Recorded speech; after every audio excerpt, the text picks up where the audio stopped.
안녕하세요. 사다리경제 유선영입니다. 저는 지금 잠실에 나와 있습니다.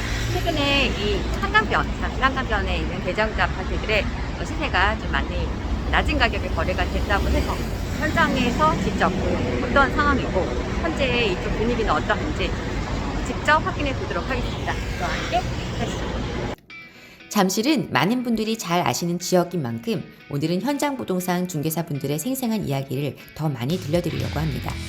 끝까지 함께 해주시고 구독, 좋아요, 알람 설정 부탁드립니다. 그럼 지금부터 출발! 잠실은 강남 상구인 송파구의 대장입니다. 잠실 사시는 분들은 일반적으로 송파 산다고 하지 않습니다. 잠실 산다고 합니다. 그만큼 잠실은 송파구 내에서도 높은 시세를 기록해왔고 강남과 견좁을 만한 곳이기도 한데요. 이 잠실에서도 대장주라 할 수 있는 잠실 S가 최근 연일 뉴스에 오르내리고 있습니다. 작년 10월 최고가 27억에 거래됐던 아파트가 7억 5천 급락한 19억 5천에 거래되었기 때문인데요. 지난 여름 처음 19억대에 거래가 됐다는 소문이 돌 때만 해도 긴가민가 하는 분위기였지만 실거래 가격이 뜨면서 뉴스에서도 한동안 시끄러웠던 게 사실입니다. 그런데 지난 10월 7일 다시 19억 5천 실거래가가 뜨면서 또 한 번 이슈가 되고 있습니다. 현장 분위기는 어떤지, 실제로 인터넷에 없는 더 저렴한 금매물이 혹시 있는지 엘스와 리센츠 인근 부동산에 직접 방문해봤습니다. 엘스 리센츠는 없고 트리지움만 19억 8천인가?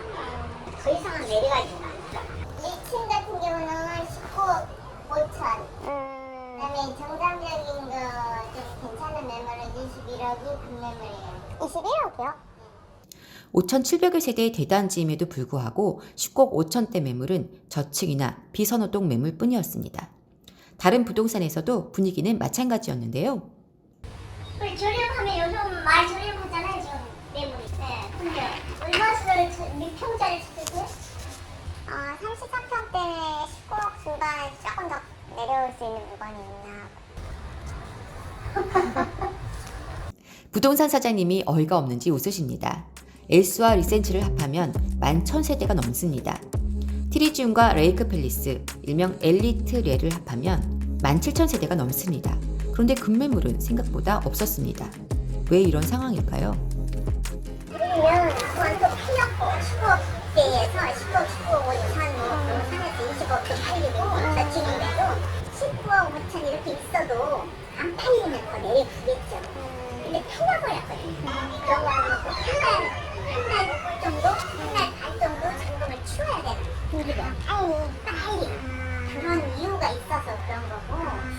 금매물이 어느 정도 정리되었고 매도자들도 더 이상 낮은 금액으로는 매물을 내놓지 않는다고 하는데요. 그래 어떤 이들은 뭐 집을 내놔가지고 두세 달 사이에 막 40명, 50명이 왔다 가니까 안 푼대요.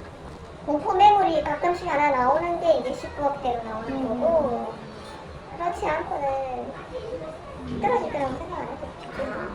7억 이상 급락한 가격에 대해서도 부동산들은 할 말이 많습니다. 근데 27억짜리는 지금도 26억, 25억 부산이 뭐 한강으로 보이고 이런 거 최근에 23억 천에 팔렸잖아. 한번 떨어지겠네. 떨어지면 비싸도 이렇게 막 20억 미만으로 가요.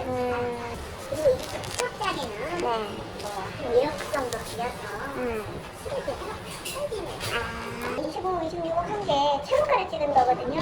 그 최고가는 왜 찍냐면은 정말 좋은 동호수가 술이 잘 된 집이 나오면 최고가를 찍는 거예요.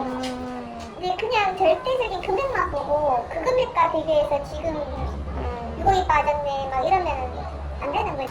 지금은 만약 이래 노열동 노열층이 나온다면 얘도 22억, 23억에 나와요. 잠실동 아파트는 다른 지역과 달리 특수한 상황에 놓여 있습니다. 바로 토지거래 허가구역이라는 것인데요. 잠실동은 삼성과 종합운동장 일대 개발 사업인 국제교류 복합지구 사업에 따른 투기 수요를 억제하기 위해 2020년 6월 청담, 삼성, 대치동과 함께 토지거래 허가구역으로 지정되었습니다. 토지거래 허가구역으로 묶이면 일정 기준 이상의 주택이나 상가, 토지 등을 거래할 때 시군 구청장의 허가를 받아야 합니다. 계약일로부터 3개월 이내에 잔금을 내고 6개월 이내에 실입주를 해야 합니다. 사실상 전세를 끼고 집을 매수하는 것이 불가능해지는 것이죠. 주인들이 짜증을 엄청 내요. 왜냐하면은 집은 포기는 이제 수없이 보는데 이 매매가 잘 안 이루어지거든. 이걸 보고 먼저 계약을 해서 된다 이렇게 하는 사람들이 하는데 여기는 허가를 받아야 되기 때문에 만약에 허가 받는 과정에서 집을 팔고 온다 이렇게 하면 그게 더 잘 안 나죠. 잠실동은 토지거래 허가구역이 무려 2차례나 연장되어 내년 6월 22일까지 토지거래 허가구역으로 묶여있는 상황입니다.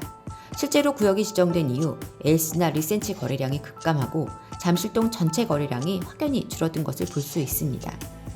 이렇게 거래가 묶이다 보니 시세에도 영향을 미칠 수밖에 없는데요. 상대적으로 시세가 저렴했던 인근 대단지인 파크리와의 가격 격차도 줄었고 강남 역삼동이나 일원동 일대 아파트들과 비교해도 격차가 좁혀졌거나 역전된 것을 확인할 수 있습니다. 시세가 상대적으로 저렴하다 보니 매도자분들도 급하지 않다는 입장인데요. 토지거래 허가 때문에 지금 몇 년이나 이렇게 못 오르고 있는 상태에서 다시 지금 이런 금리 인상을 오른 거잖아요. 그래서 여기는 타격이 별로 없어요. 왜냐면 계속 안 오르고 있던 상태로 있었기 때문에 더 이상 뭐 떨어질 금액도 없어. 왜냐면 그전에도 거래가 안 됐었어요. 이런 상황이니 토지거래 허가구역이 내년에 풀릴 것이란 기대감도 높았습니다. 오르는 걸 막기 위해서 묶어놓은 거잖아. 여기가 풀어주기만 하면 그때는 한가 하고 5천 이렇게 올라가니까 토지거래 풀리면 이게 안 좋을 거예요. 풀어줘야죠. 내년에 풀릴 것 같은데. 잠실 엘스와 리센치의 경우 또 하나 체크해야 하는 것이 5,000세대 이상의 초대단지라는 것입니다. 단지가 워낙 크고 고층으로 지어졌다 보니 동호수별 가격 편차는 클 수밖에 없습니다. 일반적으로 엘스와 리센치를 생각하면 한강변을 먼저 떠올리시는 분들도 있겠지만 실질적으로는 두 단지 모두 편의성을 고려한 역세권 세대들이 더 인기가 있는 편입니다. 한강변 아파트이긴 하지만 한강변 조망이 탁월한 세대가 그리 많지 않고 한강을 북으로 접하다 보니 주방이나 방 뷰여서 탁 트인 조망이 쉽지 않기 때문입니다. 리센치 같은 경우에는 33평이 3,600세대예요. 우리는 부동산 입장은 1등부터 3,600대까지 줄 세울 수 있어요. 딱 동호주 들으면은 업자 이러면 1등부터 3,000 어떻게 그걸 그렇게 같이 비교하냐고 1등짜리하고 3,000등짜리하고 비교를 못하죠. 몇천 세대에 이르는 대단지 아파트들은 한두 건 저가의 거래가 터져도 단지 전체 시세가 떨어진 것과 같은 타격을 받게 됩니다. 대신에 가격이 오를 때에는 다른 곳보다 더 많이 오르고 파급력도 큽니다. 산이 높으면 골이 깊다고 했나요? 그만큼 아름다운 산이라는 뜻도 될 것입니다. 잠실의 엘리트에는 잠실 주공 아파트를 재건축한 단지들입니다. 그러다 보니 장기 보유한 분들이 많고 담보대출에 대한 부담이 없는 분들도 많습니다. 또한 단지 내에 초중고를 모두 끼고 있고 이 9호선 역세권에 롯데타워, 백화점 등 인프라도 우수하여 거주 만족도가 매우 높습니다. 탄탄한 수요에 기반한 잠실 엘리트에는 국제교류 복합지구 개발, 잠실주공 5단지와 미성, 크로바, 진주 재건축 등 진행 중인 호재도 많습니다. 현재는 초대단지에 토지거래 허가구역이라는 악재까지 겹쳐서 가격이 약세를 보이고 있지만 시세가 반등할 때에는 어느 지역보다 탄력적인 상승을 기대해 볼 수 있을 것입니다. 참고로 잠실 엘스와 리센치 매수를 고려하는 분들 중에는 두 아파트 중 어디를 선택해야 할까요? 하는 질문이 많습니다. 과거에는 역세권이면서 편의성이 우수한 리센치가 더 인기단지였습니다. 하지만 국제교류 복합지구 개발, 9호선 노선 개통 등으로 현재는 엘스의 시세가 아주 약간 높은 편입니다. 호재의 수혜는 두 단지가 함께 받겠지만 투자적인 측면에서는 엘스가 약간은 유리해 보입니다. 다만 엘스의 경우 단지 설계가 조금 답답해서 개방감 등은 아쉬운 부분이 있습니다.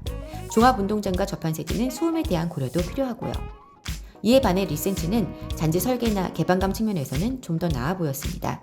또한 초중고가 모여있고 백화점, 롯데타워 등 편의시설도 좀 더 가까이 이용할 수 있어 실거주 측면에서는 좋아 보입니다. 매수를 고려하신다면 특정 단지에 집중하기보다는 동별, 세대별 특성과 가격 등을 따져서 매수하시면 좋을 것입니다. 이렇게 해서 오늘은 잠실 대장주 엘스와 리센치를 만나봤습니다. 다음 시간에도 현장감 넘치는 영상으로 다시 찾아오겠습니다. 지금까지 사다리 경제 유선영이었습니다. 늘 여러분을 응원합니다. 감사합니다.